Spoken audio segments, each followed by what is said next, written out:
नमस्कार मित्रों, रामानंद सागर की जो रामायण आपने टीवी पर देखी होगी वो भगवान राम और लक्ष्मण जी के सरयू में जल समाधि लेने के साथ ही समाप्त हो जाती है। ज्यादातर लोग रामायण के इतनी ही कथा की जानकारी रखते हैं, परंतु क्या आपके मन में कभी ये विचार आया है कि भगवान राम के बाद अयोध्या का क्या हुआ होगा? भगवान राम की संतानें लव और कुश का क्या हुआ होगा? और सूर्य वंशों का वंश आगे कैसे बढ़ा होगा? तो मित्रों, अगर आप भी इन्हें सभी प्रश्नों के उत्तर जानना चाहते हैं तो इस वीडियो को पूरा देखें। आगे बढ़ने से पहले हमारे चैनल को सब्सक्राइब जरूर करें और वीडियो पसंद आए तो लाइक और शेयर करना ना भूलें और कमेंट में अपनी राय देना ना भूलें।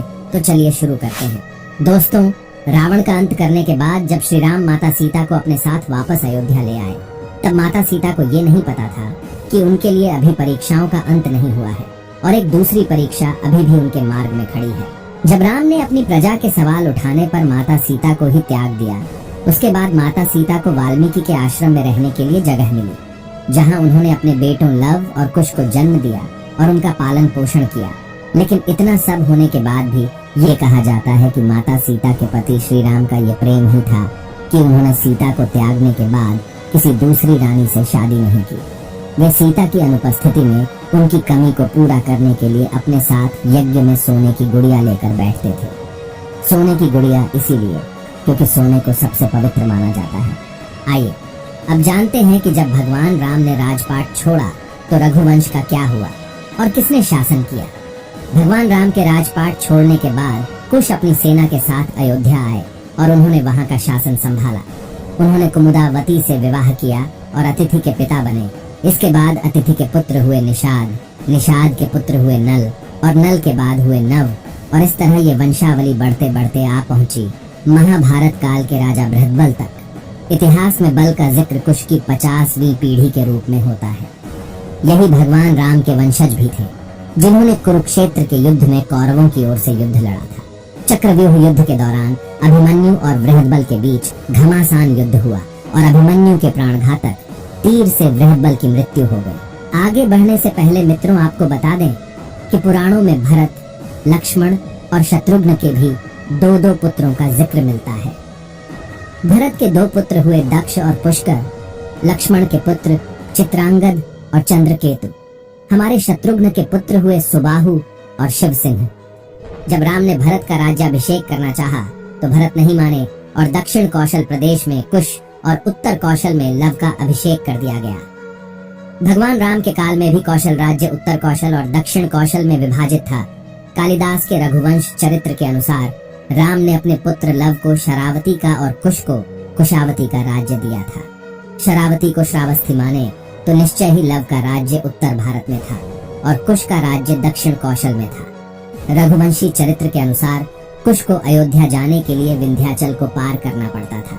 इससे ये भी सिद्ध होता है कि उनका राज्य दक्षिण कौशल में ही था।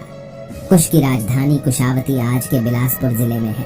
दोस्तों, दूसरी तरफ ऐतिहासिक तथ्यों के अनुसार लव ने लवपुरी नगर की स्थापना की थी। लवपुरी को बाद में लाहौपुरी कहा जाने लगा, जो वर्तमान में पाकिस्तान में स्थित शहर लाहौर ही है। यहाँ एक किले में लव का एक मंदिर भी बना हुआ है। दक्षिण पूर्व एशियाई देश लाओस और थाई नगरी दोनों ही उनके नाम पर रखे गए हैं। ऐसा माना जाता है कि इसके बाद लव के वंशज गुजरात चले गए और मेवाड़ में आकर बस गए, जहां इन्होंने सिसोदिया वंश की स्थापना की। शायद यही कारण है कि मेवाड़ का राज प्रतीक सूर्य है। और साथ ही ये भी सुनने में आता है कि लव से राघव राजपूतों का जन्म हुआ, जिसमें बड़गुर्जर और सिकरवारों का वंश चला। दूसरी शाखा सिसोदिया राजपूत वंश की थी, जिनमें बैंसला और गोहिलून वंश के राजा हुए।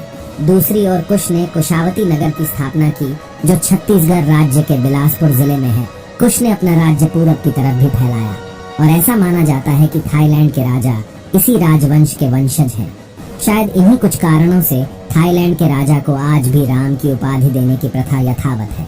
साथ ही कुश से कुशवाहा यानी कि कछुआ राजपूत का वंश चला। इसके अलावा मौर्य सैनी सात के संप्रदाय की स्थापना कुश के वंश से ही हुई। आपको बता दें, कुश की मृत्यु दुर्जय नामक एक असुर से युद्ध करते हुई थी। इसके अलावा ऐसा कहा जाता है कि लव और कुश में से कुश का ही वंश आगे बढ़ा। इसी कारण इतिहास में भी कुश के ही वंशजों का वर्णन ज्यादा मिलता है।